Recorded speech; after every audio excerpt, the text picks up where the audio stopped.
All right, and welcome back to the Shardbreaker podcast. This is episode 7, the last episode, for now, of Arcanum Unbounded. I am Midnight, your host, and I am here with Mythic Hello. and Darkness. Hello.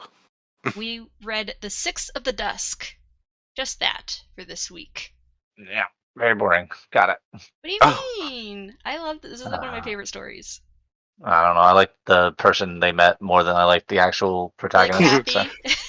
That's funny because when they met her, that's when I started understanding the whole fucking story. He Yeah. doesn't talk much. No. I hated him until like the very end.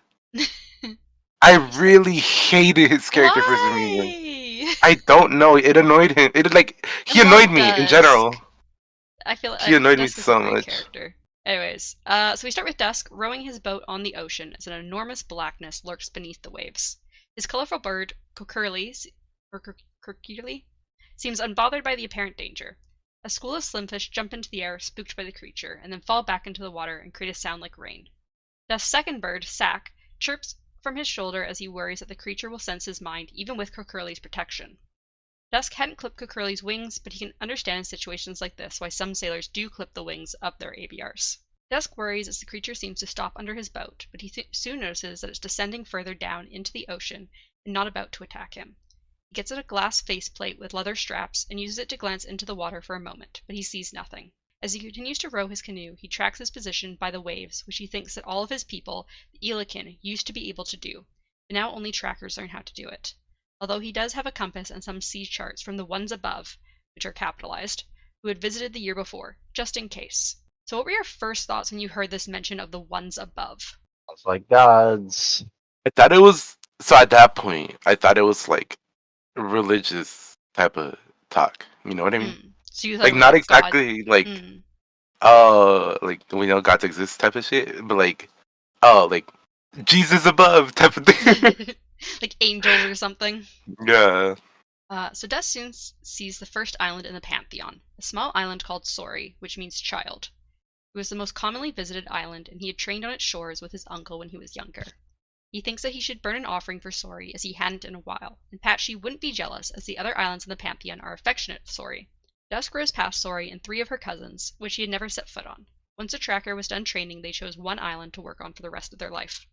Dusk had chosen Patchy 10 or so years ago. He also thinks that the creatures, like this enormous black creature that he had seen earlier, only lived in the waters around the 40 or so Pantheon islands, did not travel to the islands of the Elikin or near the mainland.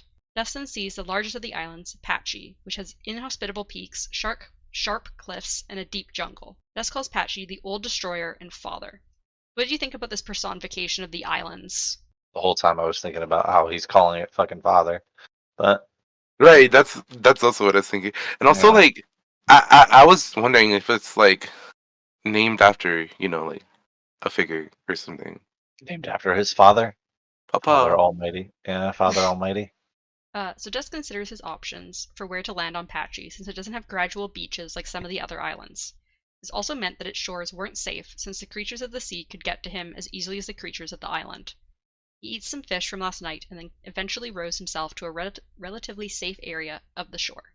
Curly flies off into the nearby trees, causing Dusk to get a bit anxious as he glances at the water, although Sack stays on his shoulder. As Dusk pulls his canoe up onto some rocks on the shore, he notices a corpse floating in the water nearby. Thinks that Sack is giving him visions early today.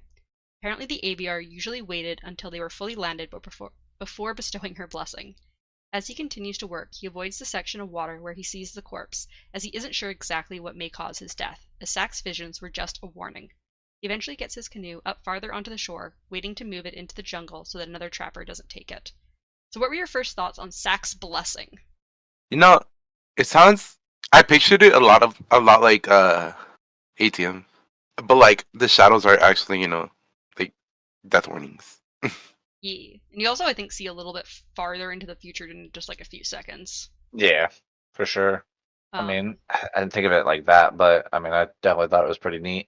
It just reminded me I of would it. go crazy. Yeah, no, I would go crazy if I was seeing my death Right. constantly. But I would not be able to do anything. Oh, we're crossing the street. Yeah, no, we're not anymore. So Dustin comes across a shirt, glances around and notices broken lengths of sanded wood and bits of paper floating in the water. He continues moving his canoe as he knows not to rush. As he reaches the tree line, he sees his corpse hanging from a nearby tree. He chucks a rock at the tree and sees net-like vines with barbs drop down from above. He then hides his canoe near the same tree in hopes of other trappers staying away from the vines. Dusk then camouflages his canoe with fronds and puts on his pack. He considers how ancient trappers used to wear a wrap around their body and sandals, but he wears trousers with pockets, a buttoning shirt, and thick boots to keep him safe. He also has a machete made of the finest steel instead of a tooth-lined club. Inside his pack was a steel-hooked rope, a lantern, and a fire starter.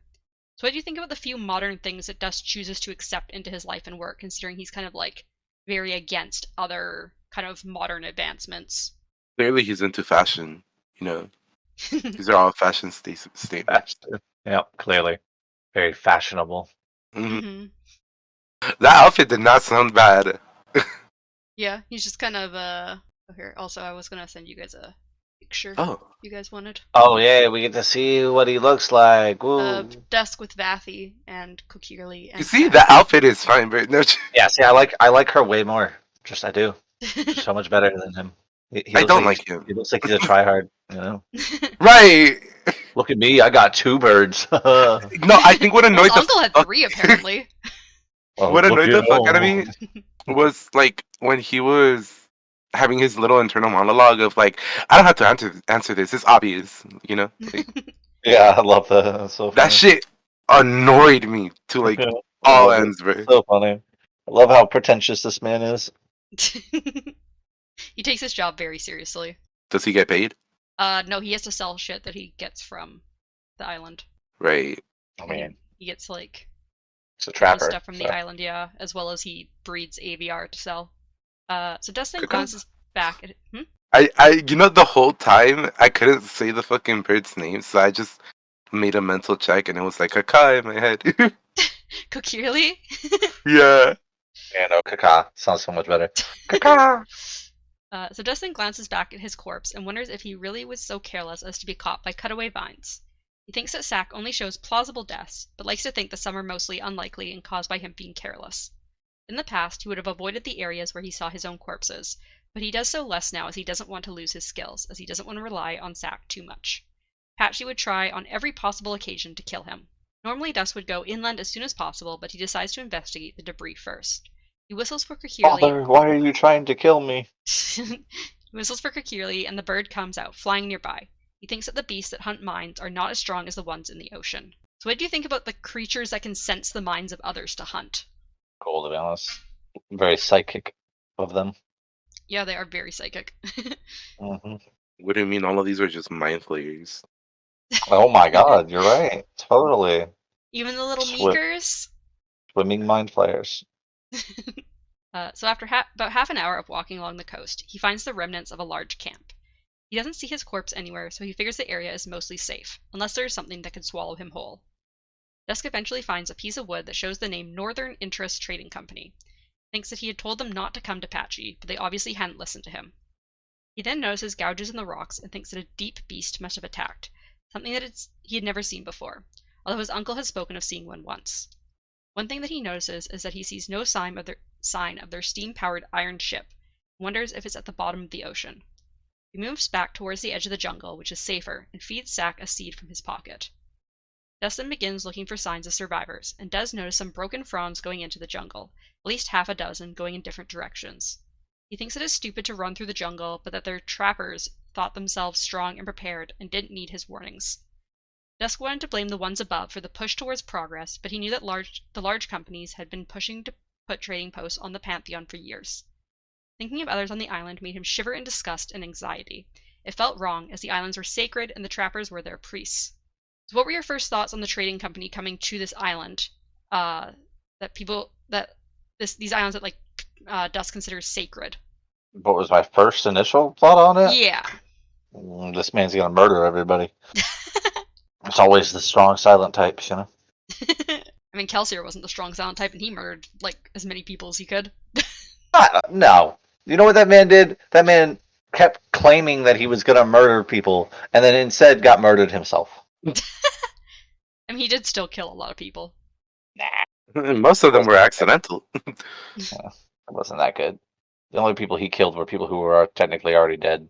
What were your thoughts, Darkness, on this trading company coming to the Sacred Islands?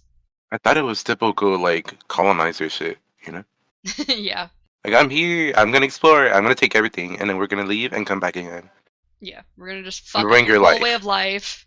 Take Yeah. all your shit. So the plants nearby suddenly moved, and Dusk quickly took out his machete as well as began reaching for his sling.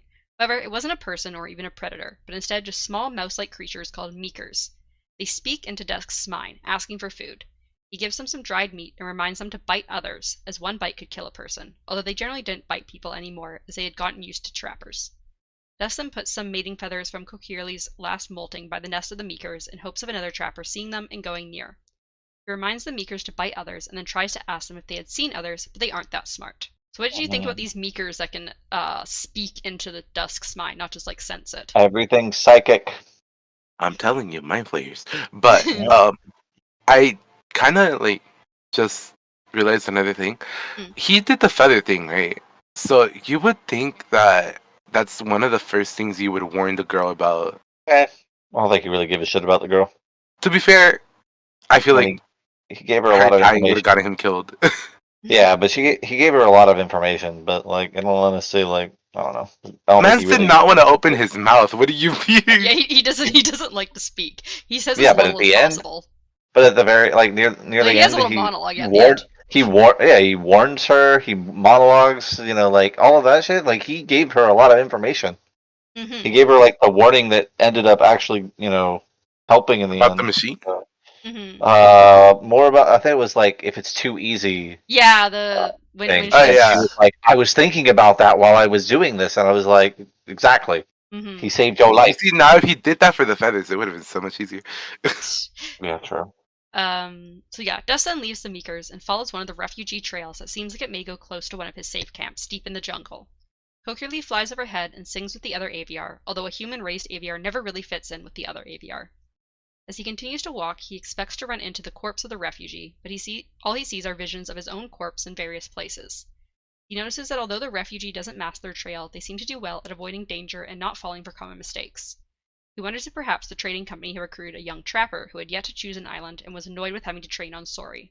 As Dusk continues to follow the trail of the other trapper, he thinks that it's likely a boy of around 16 years old based on the size of the footprints. He also gets confused by the fact that the boy seems to be heading straight for his safe camp, as he had never told anyone where it was, though maybe he trained under someone else who trapped on Patchy. Usually other trappers avoided each other, although they did set traps for each other, but maybe the boy was young enough that he didn't know the ways and was looking for help from another trapper. As Dusk tries to stop himself from wondering too much, he almost steps onto a death ant pod. Usually a small bump on the ground indicated where one was, but he hadn't seen one this time. Only Sack's vision of his corpse had saved him as he stepped over it. As he eventually makes his way to his camp in the evening, he notes that his traps, one's both meant to be obvious and one's meant to be hidden, had been disarmed. He silently congratulates the kid. So did you also assume this was going to be another trapper, or were you expecting it to be someone who wasn't a trapper? I was expecting this to be somebody who was going to kill them. I was like, yep, he's coming here to kill you. I didn't think it was a trapper, but I also didn't think it was who I know. Like, I Who didn't think it was ended up I didn't think it was a girl. being? Oh, so you're sexist. Got it. Mostly, no, I'm joking. Dustin is surprised to see a woman caught in his net of jelly wire vines. The smaller footprints made more sense now. She says hello, and Dust replies that she cut his tripwires, although his voice is hoarse as he hadn't spoken in weeks. He notices an aviar of a different breed but similar ability to Kokirli, sitting on the vine net as well. The woman asks for help as Dust considers that he had met her before and tries to remember her name, which he knows was untraditional. He notes that she isn't a trapper, and she says she is female. Dust replies that there has been female trappers, and replies that there has just been one, and that it was likely a legend, as most cultures have legends of a female who has taken on the role of a male. Dust then asks for a woman's name, and she replies that it's Vathi. He notes that she talks a lot, and that it makes his ears hurt as he isn't used to a lot of noise and talking. He also thinks about how her name does not refer to her birth order, and that it was becoming more popular to have untraditional names like the mainlanders. Her voice is also accented like those of his homeland, but also like that of someone who is educated. So what was your first impression of Vathi? First impression of the girl? Yeah. Yeah. I liked her a lot.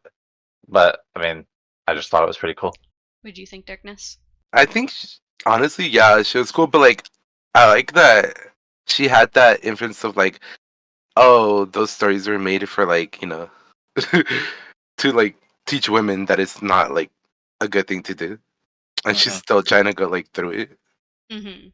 Dusk then gets Vathy down, knowing that her aviar is favoring one wing, and she asks if he is going to cut her ankles, but he replies that it's just a story that people tell children, and that if she was an actual trapper, he would have killed her. He then goes to her aviar, which he notes she took decent care of, unlike some people who treat aviar like accessories instead of intelligent creatures, but that the wing seems fractured. Vathy continues to speak up, but he cuts her off, telling her to hold her aviar and follow him while stepping where he steps. Vathy picks up her pack, and Miris, her aviar, begins following Dusk as he makes his way towards his safe house. Kokiri sits on Vathy's shoulder and chirps happily, but Miris scoots away and hisses. Miris is not a very friendly aviar. Nope. Vathy then notes that Kokiri must be Dusk's aviar since Sack isn't an aviar. She continues to note that she hasn't seen a trapper with a bird that wasn't an aviar before. It wasn't a question, though, so Dusk doesn't reply. Once at his safe house, which is one of 3 on the island and up in a tree, he tells Vathy to go up. Dusk also asks Vathy how she knew where his safe camp was, and she replies that she followed the sound of water, and then his traps once she had found one, as she wanted to be found by someone. Dusk thinks that she's either lying or lucky, though, since you can't hear the stream. Did you think she was lying, or did you think she was just lucky to have found his camp? Lucky. Right. I definitely thought she was lucky. And I think I believe when I was originally listening to it, I was like, she seems very skillful in like her observation of the areas, but like in all honesty, if you have traps in an area, you would somebody would genuinely assume something's there. Why would it be trapped? So I think she just kind of got lucky to stumble across it, and then saw the traps, said, "All right, I'm gonna cut these traps." Yeah. The explanation of seeing the traps and following it like it's gonna lead to something made sense to me, but yeah. Yeah, I think he just thinks that she was like either lying or lucky to even find like the area around his safe house. So once they're both up in the small treehouse, Dusk tells her to shake out the blankets and checks all the cups and bowls for any small but deadly insects. As Vathy does this, Dusk checks on his aviar nest on top of the safe house, as he trades aviar for money. Kokiri lands on one of the little houses and chirps quietly. Vathy then calls Dusk 6 and notes that he has a large family, although Dusk thinks that large families used to be normal and that his father had been a 12th and his mother an 11th. He also confirms that his full name is 6 of the Dusk, which Vathy comments on how descriptive the traditional names are. Dusk wonders why Home Islers feel the need to talk so much when they had nothing to say. She then notes on his breeding pairs, and Dusk asks why the company came here. Vathy agrees it's a disaster, but they need to make progress, and compares it to the old wayfinders who crossed the ocean, although Dusk doesn't seem to agree with the comparison. What do you think about the traditional names of people here? I'd be 5th. You'd be 5th? I thought it was really cool, to be honest. I would be a 1st. First and only. Would that count? Would they make it like a different number? No, I think it'd still be 1st. Because if you remember the star chart, 6 of the Dusk, the planet they're on, which I believe is 1st of the sun, is it? Go back and look at the star chart. I think it's 1st. I see it's 6 of the sun. Is it 6 of the sun? No. Midnight. Sorry. I think they're on 1st of the sun. Yeah, they're on 1st of the sun, and their only moon is called 1st of the 1st. So creative. Yeah, I mean, it's pretty simple. What is the son of the sun? I think their sun is just the sun, isn't it? I was being sarcastic. I know, I'm just... I mean, she says she knows, but only after you said that. So. They don't have a name for the sun. So it's not the sun. It's just there. Yeah, it's not the sun it's of the sun. There. It's just there. It's the one above all. So Vathy then says that people want aviars, and that things that were once only meant for the wealthy are now becoming available to the common people. She also wonders why aviars raised on the mainland don't bestow talents. Vathy also comments on the ones above and their wonders, which does make Dusk pause for a second. He then gestures to Vathy's aviar and tends to its wounds before placing it with the other aviar for the night. Dusk tells Vathy that she can stay at his safe camp for the night, and he means to turn her away in the morning until he hears that there are others on the island with a main camp on the other side. Vathy continues to describe there being over 200 soldiers and other people at the main camp, which causes Dusk to be horrified.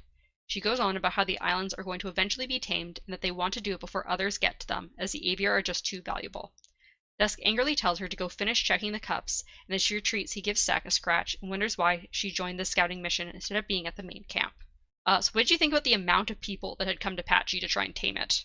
Did you side more with Vathy or Dusk on whether people should be coming to the islands or not? I don't think people should be coming to the islands. That's for sure. You're right. But The that's more. island should be coming to them. That's more of after the fact, though. Of after the fact knowledge. As Dusk is about to go down into the safe camp room, he sees his corpse, which surprises and scares him as there should be nothing that can kill him in the room. Sack then screeches as if in pain, and the other aviar on the roof also begin to screech, and he could hear echoes of others on the island. Tons of corpses pile up around him until suddenly they all vanish and the aviar stops screeching. He notices that Sack is staring north towards the main camp of invaders, and he quickly goes to Vathy, angrily asking her what her people are doing. She tells him she'll talk once he releases her, which he does, and notes that he had lifted her off the floor slightly. They move away from each other, and he sees a corpse drop past the safe camp window, and another corpse in the corner of the room. The danger had not passed. So when this first happened, what did you think was happening? That I they thought had it- done something. Right. I thought they were doing some fucking like. I thought it was like some plague thing. Sound pretty dangerous with just all sorts of your corpses showing up. Vathy asks if Dusk knows much about the ones above, and he replies that they live in the stars. Vathy explains that they've been talking to the ones above, and they seem to have rules and laws that they won't explain. They won't trade their marvels to them, but they also won't take things from the people here, saying that they can trade when the people here are more advanced. Vathy says that the ones above treat them like children. She asks why they are interested in them when they only are able to sail the seas, but the ones above can sail the stars. Vathy then reveals a small metal object that translates languages and also acts like a map and can track aviar. She admits that this is how she found Dusk's safe camp, and that they had taken it and some other things from a dead emissary of the ones above who had died choking on food. Vathy thinks that the ones above want to trade for their aviar, but their laws won't allow them to until they are more advanced. She also states that there is a second machine, a larger one, that can map the whole island and print the map out with a dot for every aviar on the island. They had planned to start the machine that night, around the time the aviar had all started screeching. So what do you think about the ones above and their machines? I told you earlier, and I figured, I don't know, I had two separate thoughts, and it was like, these are people that learned how to space travel and their like technology is advanced or whatever, or it's the people from that school or whatever they The are. university? There you go. Silverlight?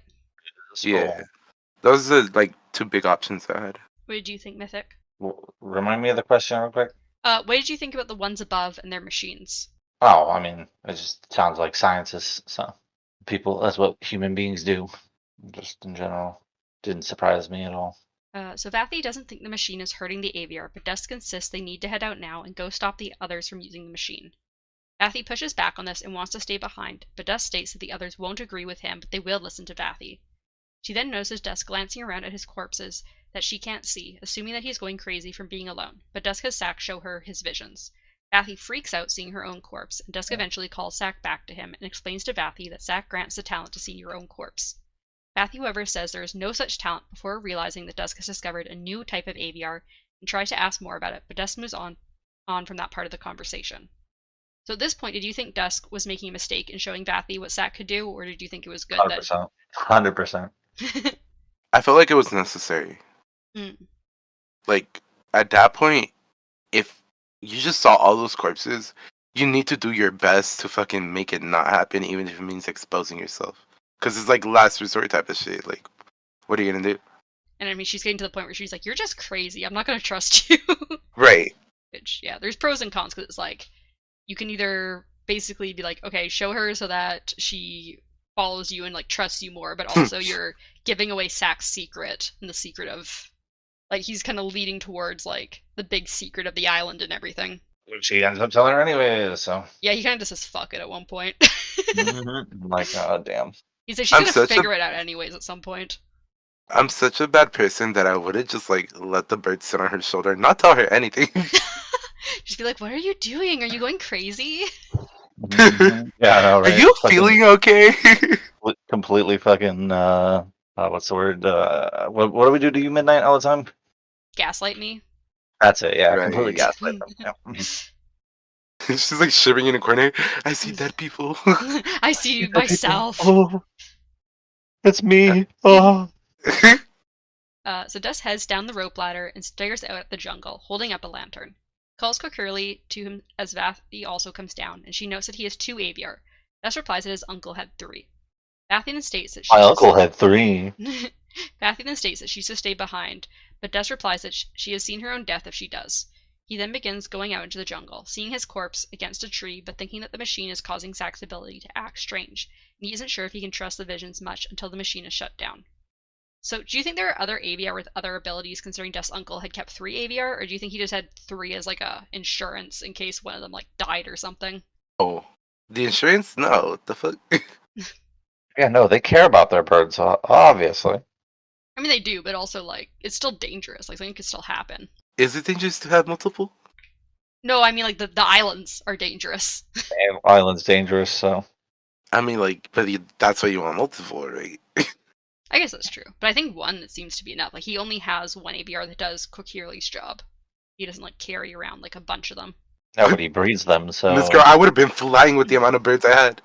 I mean, he breeds and sells them, so. Yeah, but he doesn't like You would have, hang around with a bunch of them all at the same time. you would have seen me gliding around like Mary Poppins, bro. Oh my gosh. Just a bunch of you hear wings flapping. That's me coming your way. Aviary, go down. So Vathy asks what happened last time Dusk went out at night, and he mentions that he and his uncle had to go from one safe camp to another to get anti-venom because Dusk had been wounded. He doesn't mention that his uncle died, though, during that trip. Vathy continues to ramble a bit and asks about night moths, but Dusk replies that if they had been spotted by one, they'd be dead already. As they continue through the jungle, Dusk sees 2 of his own corpses, one more translucent than the other. He notes that Zack had made it so that he can tell the difference between the machine deaths and the deaths that were more imminent. He gives Zack a seed as thanks. Vathy then asks about Zack, and Dusk tells her that he has no chicks like her. He had tried to keep Zack a secret for years, and Vathy soon realizes that Zack is a mainlander bird that had gained a talent when spending time on the Pantheon. A normal mainlander bird does not bestow talents. So what did you think about Zack being able to adjust what Dusk sees to let him know the difference between the, like, normal deaths and the deaths from the machine? Doesn't really surprise me, to be honest. That's a smart ass bird. It is a smart ass bird.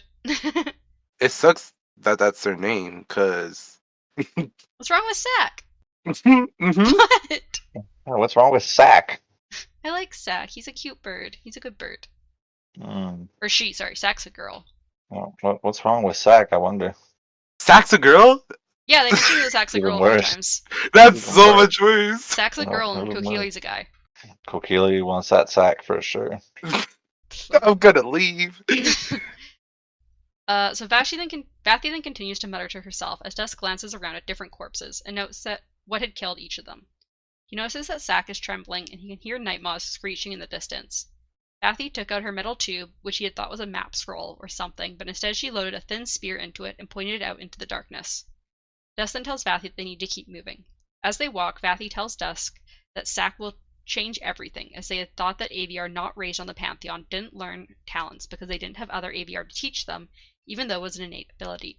Like how a child wouldn't learn to talk even though they had the ability to, if not taught how. But Zack changed that as it was a species that they assumed did not have the ability to learn a talent. So did you have any guesses as to how Zack had been able to gain a talent as a bird that they thought had no abilities, or did you just kind of move on and not wonder about it? Yeah, I didn't think about it, to be honest.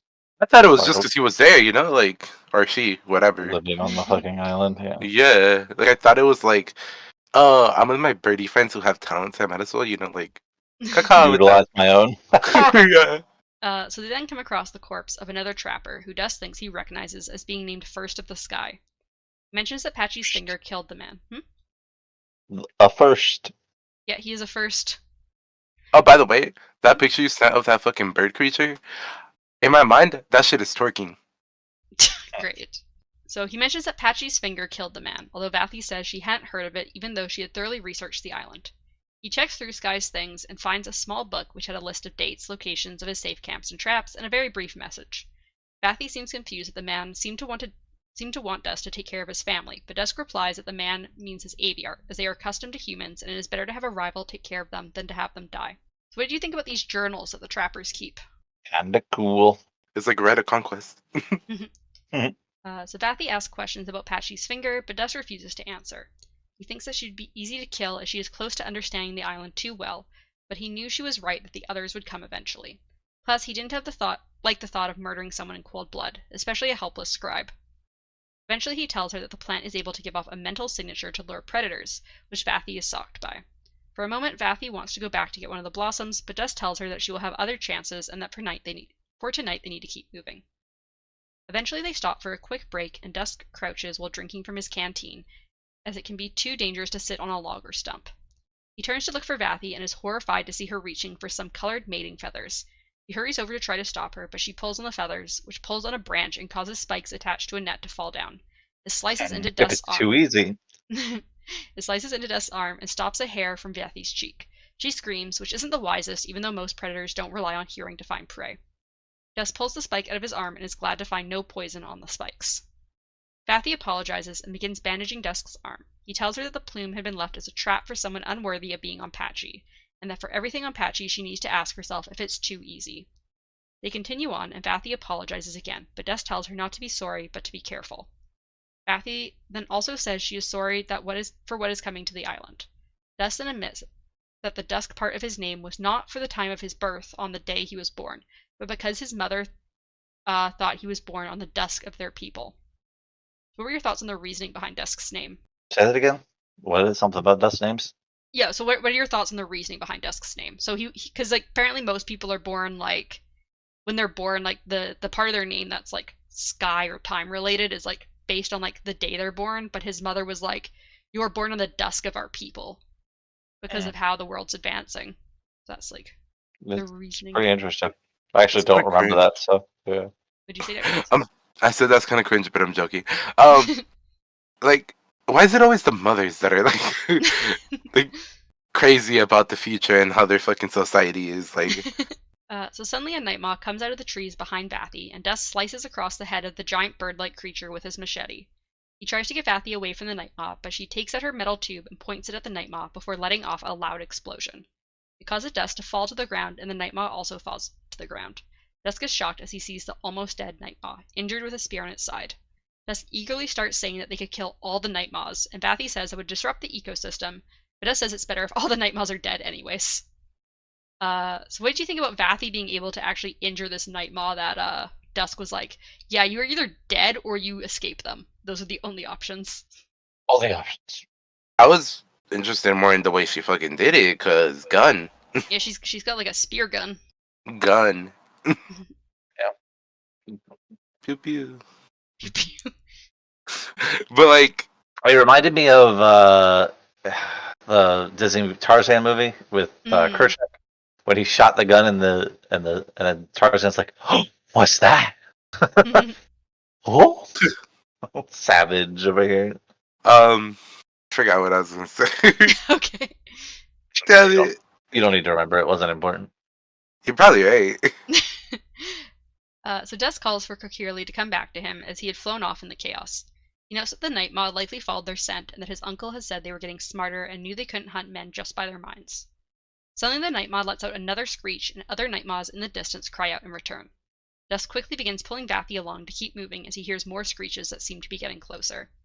He asks if Vathy can kill other night maws, but she says she only has enough for one more shot, which is concerning as he hears at least a half a dozen screeches in the distance. They continue moving with Dusk avoiding his corpses. His two aviar cling to his shoulders as he tries to think of a way to avoid the night maws. His best chance was to find water, but it's hard to find streams on Patchy. The most reliable spot would be the lake at the top of the wedge cliff, called Patchy's Eye, but it was a dangerous place to take Vathy. However, he decided he had no choice and began heading east, running as he never had on Patchy with Vathy in tow. So what did you originally think was the reason for Dusk not wanting to bring Vathy to this lake? It was very dangerous, death all the time. You thought it was extra death. Yeah, what if there's shit in the fucking water, But also, before they started this travel through the forest that night or whatever, I was alright, she's learning a lot of shit, and then they were oh, we gotta go here, we gotta stop them. I was the more shit she learns, the more she's gonna fucking probably die, it feels every time a character has a purpose in the end, it's always gonna be death. She doesn't die though. No, which is surprising to me. Did you have any thoughts, Mythic, about why he didn't want to bring her to the lake?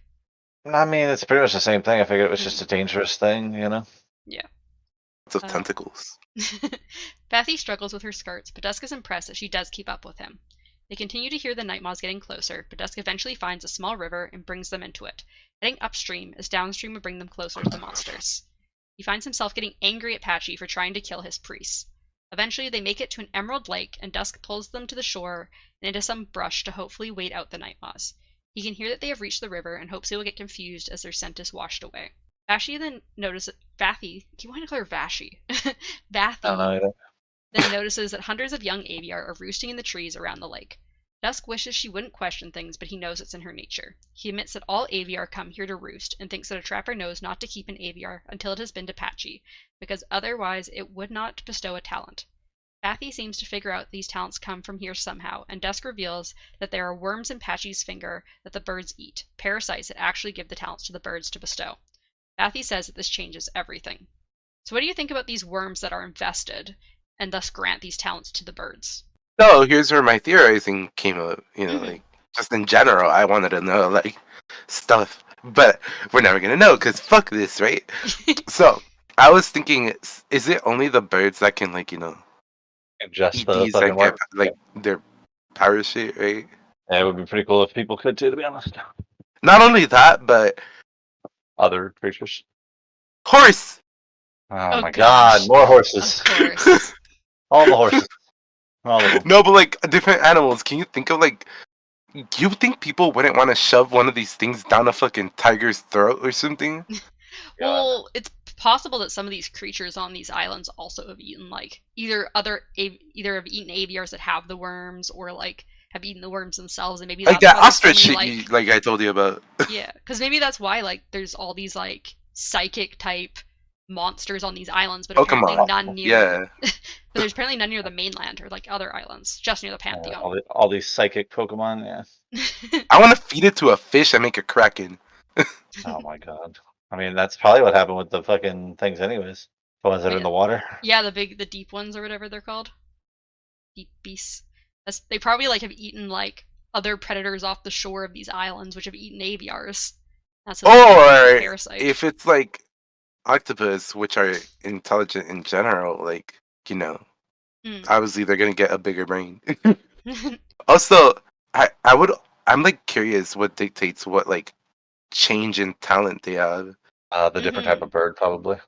Yeah, but like, would that also work with different types of like any other creatures? Cause Yeah, but I'm just saying, maybe it's probably possible. They all seem to have a psychic ability, so. Cause then would every human have like the same ability? You're right, actually. What the fuck? They're all like psychic based, right? Oh my god, it is it's the parasite. Yeah, I think it is all just the parasite. It's literally BG3, man. And it's probably that like the God. creatures. Oh my god, you had to bring it back to fucking Baldur's Gate. It's also probably that like these creatures on these islands are too dangerous. Like they don't probably eat them because they're so dangerous, and like so many things are like poisoned and shit. So they just don't eat them. So they never ingest the parasites. And also they're obviously not going to eat aviars because they're so like important, and like they're too precious of a resource to like eat them. So yeah, people probably just have never ingested these parasites. I want to feed it to chickens. I 100% would have already been the one that did it, so I would have been that one that's like, oh, yep. And I mean, there might have also technically have been people in the past who did it. They just never share this information. Or it just simply didn't take to people. Yeah, it's possible. There's probably parasites that like they can infest certain creatures, but not every creature.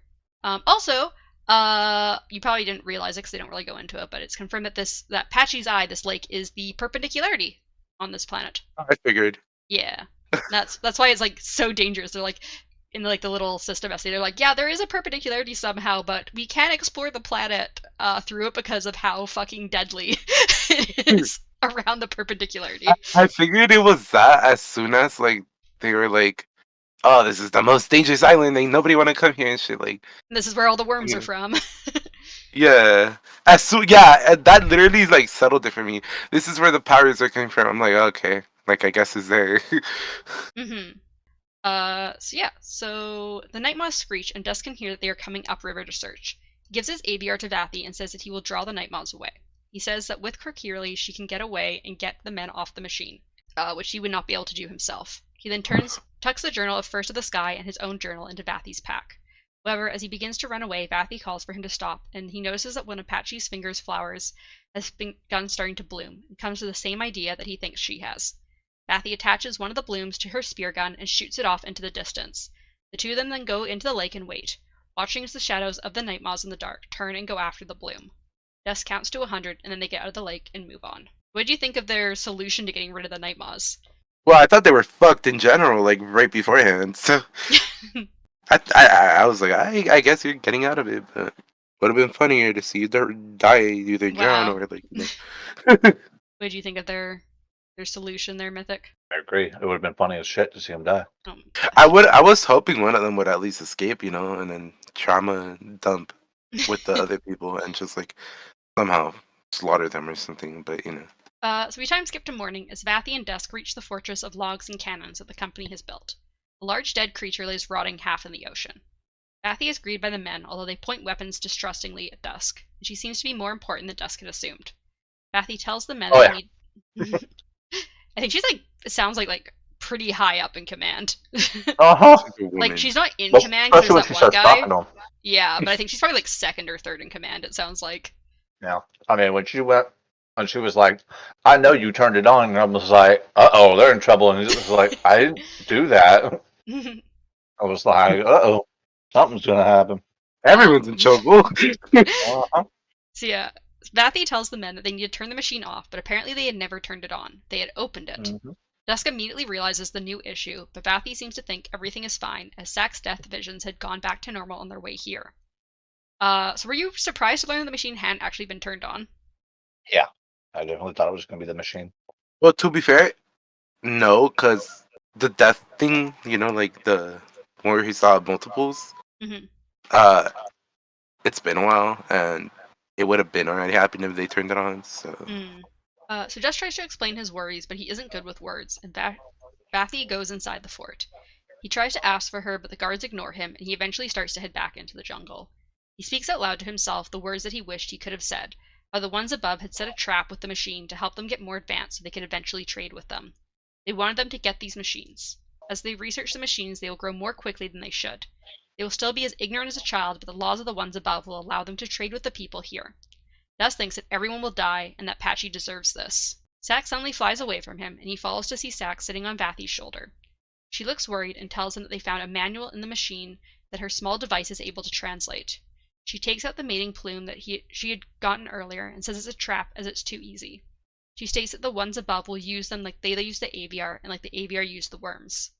However, Dusk says they won't let them. They won't fall to their tricks. He says they will gather trappers and they will not allow themselves to be taken. Vathy asks if he will help them, and Sack shows him an image of himself dead at her feet. The path will be dangerous, but he steps inside the fortress with her. So what do you think about the ones above trying to push the people here into becoming more advanced so quickly so that they can take these AVR? Sounds a lot like someone we know trying to collect powers, but it's interesting though how they can't just go in and well, to be fair, it makes sense, huh? Because in the thing they said, oh, it's too deadly to go exploring and shit. So it would make sense to have to trade with them, but why wait? Why wait for them to develop and stuff? They've got some rules that I'd assume that they're probably a small group from somewhere else, and they're gonna get executed or in trouble if they do something against the laws of their people. Maybe they can't expose themselves too much. Did you have any thoughts, Mythic? No, not really. I mean, I agree with you that they can't expose themselves. There are how many are habitable? How many planets? I think it said 3 4. in the system. It's 4. Was it 4? I only know it's 4. I just realized it's 4 because the asteroid belt was one that stopped the thing. That's the thing I realized that marked the habitable planets. Oh yeah, I think it says 3 others is what I was remembering. Yeah. It's got to be people from one of those planets. Oh no, I think it's that 3 are inhabited currently, but the 4th one's technically in the habitable zone but doesn't have any people on it. I think that's what it was. So 3 have people and 1 doesn't. Yeah, the first 3 have people. There's a 4th planet in the habitable zone, but it doesn't have it is not inhabited by human societies. Yeah, okay. It's got to be one of those people from the other planets. Well, that's one of my questions actually. Is do you think the ones above are from this solar system, or do you think they're from a different solar system? So you think they're from this one? You think they're from either the second of the sun or third of the sun? Yeah. Oh, for sure. Now there's three ways it could be. It could be someone from a different solar system who gained space travel, who decided to go here specifically because it has a perpendicularity and the powers that it holds because of the fucking Yeah. aviary birds. It could be the scholars or whatever. It's not the gods. It's not the shards. It's not a shard trying to fucking get some shit. Yeah, it doesn't And seem like it's a shard. It seems to be a group of people. It's just, yeah, do you think that yeah. it's like early enough in space travel that it's just like within a solar system, or do you think this is like far? Because we know it's farther in the future than most other books. Brandon says so at the end. It's just, Well, are these it's people not. from super? They don't super seem far? like it. I No, don't. they don't seem like it. I don't think it's the school people or whatever Mm. because they mostly used like the perpendicularities to Yes. travel, right? Brandon's little note, like postscript thing, also does confirm that the system essay is written kind of what's considered more present time Cosmere, whereas Six of the Dust takes place way in the future. So her essay isn't written around the same time that he is alive. It's written more of the time of like Mistborn, and Six of the Dusk is in the future of that. We don't know how far. Doesn't So seem like it's in the people- future. Hmm? Seems like actually it doesn't really seem like it's in the future. It Well, is, to be it's just fair- their planet isn't as advanced as As ours. advanced, yeah. Dusk is very fucking primitive. Yeah, they've only just started getting like Me no steam-powered talk. ships and stuff, apparently. Me never seen harpoon gun. Because yeah, so apparently, so how basically the only way to travel to other planets used to be perpendicularities, but now obviously at least this one society has space travel now. We have spaceships. Whee! I think it's one of the other planets. I don't think it's the school either. Interesting thought. I still think it's the school. So also, what are your overall thoughts on this story? That's alright. I'm lucky when I listened to it that I was doing other things because I probably would have fallen asleep. Not that I don't like the story. I like just, the it was kind of boring. so the first half was like me struggling, you know? Because first I didn't get the names, I didn't get the situation, I didn't get what the fuck was happening in general. But then I started understanding like halfway through, and I'm like, alright, I get everything. And I figured it would happen because you know that's how most things with these like books go, These books with the Yeah. Cosmere goes. Yep. Mm-hmm. where you like don't really understand shit in the beginning, but then you're like, oh wow, this all makes sense. But I like the like open aspect of like possibilities because this one, out of all the books, this one seems to have like a lot more openness to it. Yeah. Mm-hmm. Also, now that we've read the story, do you have any new ideas about like the fact that this place has a perpendicularity and investiture, but has no shard in the solar system, or even like a shattered shard? I think last time you guys had thought maybe like a shard had passed through the area, maybe that's how they got investiture and stuff. I mean, is it absolutely confirmed that there is no perpendicularity or anything in this? Well, there No, is a perpendicularity, there's no shard. I That's think what Okay, well, that's what I like meant. Like, yeah, like so, no like So in the system essay, it does confirm that yes, there is a perpendicularity. That lake on Patchy is the perpendicularity, and it is confirmed that there is no shard. They do not know how there is a perpendicularity or how there is any sort of investiture at all. what if there was a shard? and it just left somehow. Mm-hmm. Because we know that they can travel as long as they don't leave like you know like as long as they don't attach themselves to it. Yeah, if they kind of like attach themselves to a planet, they're kind of like stuck there unless that planet gets destroyed. I mean, shit changes all the time. Maybe that's not the truth. Yeah, maybe it wasn't always the case, or maybe like you can stay on a planet Well, you for said a this certain is in amount the of future. time. But You said yeah, this it's is in also the future, future. so what Maybe if they this- figured out how to do so? Yeah, it's possible. Although apparently this perpendicularity has been around for a very long time. So it's been around since Chris. So the perpendicularity has been around. However, maybe this island had a shard on it at one point, Mm-hmm. and then society continues on, and they move. The shard leaves, and eventually people kind of just forget that there was a shard. I mean, Do we have an estimate of when the first aviary stuff happened? Aviar. Whatever. I don't know. Go look at your Casimir, find out. Yeah. Let me see if the government has anything interesting on Six of the Dusk that I can share. There's all of it, right? Because this doesn't Well, have there's a a lot second of book. theories that people have based on other books that sometimes get included. Story set on First of the Sun. Writing exercise, blah blah blah. Summary. I don't care about a summary of the story. It's characters. Setting between in the Cosmere. Most of the story takes place on and around Patchy. The largest aviary must go to get their talent. The events of the story occur farthest down the timeline of any stories as of Arcanum Unbounded being written. Brainstormed. Are they still? Is it still in the future in comparison to all the other ones? I'm not 100% Is there sure. another It one doesn't look like this article's been updated in a while.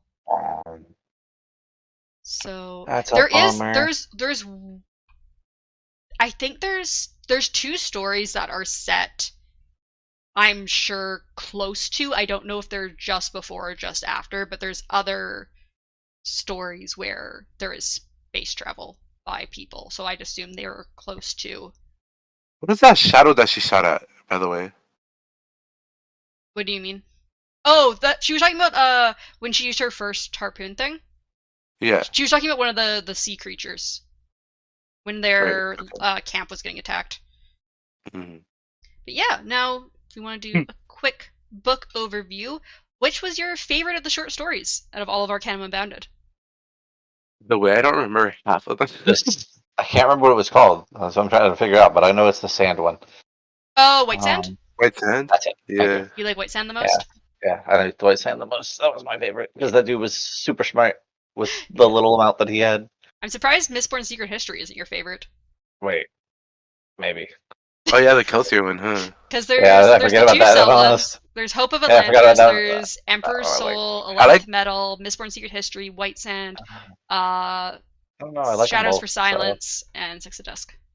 I like the White Sand in that one though. So I don't know. I like the Elantris one. Which one? The actual Elantris one, or do you mean like the Emperor's Soul one? No, the actual Elantris one. You like Hope of Elantris? Yeah. Yeah. Did you guys like having this like book of short stories, or do you prefer like the full stories? I like the book of short stories. I mean, yeah, I find them kind of short. Fun. I like they were seeing short, all the aside different from planets. like hour and a half, 2 hour, fucking no chapter ones. But yeah, I prefer long books. I usually prefer the long books, but I feel like it's nice to have the little snippets of like these other planets that he's not like maybe going to go super into, but it's like still cool to see like all these other ideas. I like the long books only because it ties in. It mostly ties into like a bigger picture, but also like, well, I guess it does in this way too. But like, this is more information we're getting.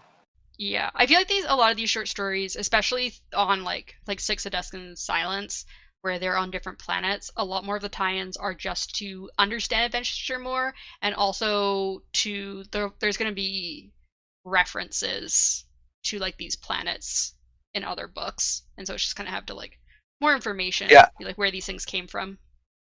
The longer books just work better too, reading wise, because we get very large chunks, like this one where we just read one, and it was like nonstop. Yeah, I agree. I think it sounds a little different the way you're explaining it, Darkness, but I feel like with the longer books, it's more drawn out, so like the information isn't just all together in one thing, and then you're not like overloaded with all the information at all times. Like it would be the same way if we read the whole book, but because we read it in segments. With the long book, like with the normal book, we get like chapter sections we can stop on. Yeah, and you get to like theorize. I like all the theories and stuff. And this we get like whole stories we gotta finish before we stop. You just like that I'm right. You just like that I'm right on my theories. Also, so my final question for Arcanum Unbounded is: ignoring plots and characters, what is your favorite? Which planetary system has your favorite magic system? So do you prefer like breath like on Nalthus? Do you prefer like do you like the whole like shadows things on Threnody? Do you like the AVRs? Do you like the metal stuff? Like do you like Elantris and all their different like which magic system is your favorite? Why the fuck would we like shadows? I don't know. They're kind of cool. Oh yeah, let me just choose this one because I like getting murdered. Yeah, I mean that probably wouldn't be the planet you'd want to live on. But yeah, what magic system and like planet overall is your favorite out of everything we've read, not just this book? I mean, I kind of like the sand one, to be honest. I just don't. You like I the don't know sand about magic? I don't know about the whole magic system about it. I just like the idea that they're able to use sand. It's just pretty cool. You just want to be Gara. Okay, Gara. I want to be Gara, but I mean also the fact that like it has a lot of other possibilities in my opinion. Like I understand that they don't go into there's anything else, but like Mhm. if you I like- manipulate sand, I feel like there's other manipulations out there that are probably like the same thing. Yeah. Maybe on the dark side of the world kind of idea. Yeah, I really I want to like- learn more about Darkseid. I like that they can turn the sun into water. Mm. Yep. So that makes me wonder if, water has something to do like maybe there's some power in water too. Like a polar opposite. Mm-hmm. I think I like the breath the most out of all of them. Mm. The breath is definitely Yeah. the most like attainable one. Like I feel like if you lived on Nalthus compared to any other planet, you can actually you're like 100% guaranteed to have at least one breath. Whereas every Okay, other but planet, it's like a chance that you're not gonna get the magic and just be a normal person. That's with the idea that we're moving to that planet, but what if their powers are moving to ours? Be crazy. Because their imagine how powers- that would work in like our society. Yeah, if their powers were moving to ours, I would say I would just rather have the fucking I would go for Allomancy in our Allomancy think because like you say Ferochemy well is the best way of yeah, life. but I mean I just meant in general that whole like everything in comparison. Basically, the way I'm thinking about it is if like their shard was on our planet, or if we were on their planet specifically, we would have all of the abilities that would be there. So I'm just saying, if I was just I feel like predisposed to any, I would want as like an Yeah. average person, Ferochemy is the best average day person's magic. Oh in yeah, my for opinion. sure. Because like You you see- restore wakefulness, like you could stay up all night if you're studying or like doing something, and then you could But- force yourself to sleep. You can heal. The issue with that is that You get if they older. move to our world, like if the powers move to our world, and I chose Allomancy, I would not be a normal ass person. I would not be a good person. I would be robbing banks and I'd be shit. You know, terrible. like I'd be terrible because like if I had Allomancy, even just one of the Allomantic powers, I would be like, well, now I want to do fucking Hemalurgy and start stabbing myself with some fucking spikes, and then be, basically a god. I'll have everything. we just see Mythic walk in with like a hedgehog outfit. All my I gosh. have to say, darkness. All I have to say is, if you saw me, you'd be dead first. So Oh damn. No, because that'd be the only time you see me when I'm stabbing you through whatever ability, whatever spot I need to stab you to get your ability. Be like, yep, you're dead. Nice to see you, Rah. So that is it for Arcanum Unbounded. So that's it. Thank you guys for listening. We'll be moving into our Bye. trailer for Way of Kings. Yep. Bye. Bye. Bye.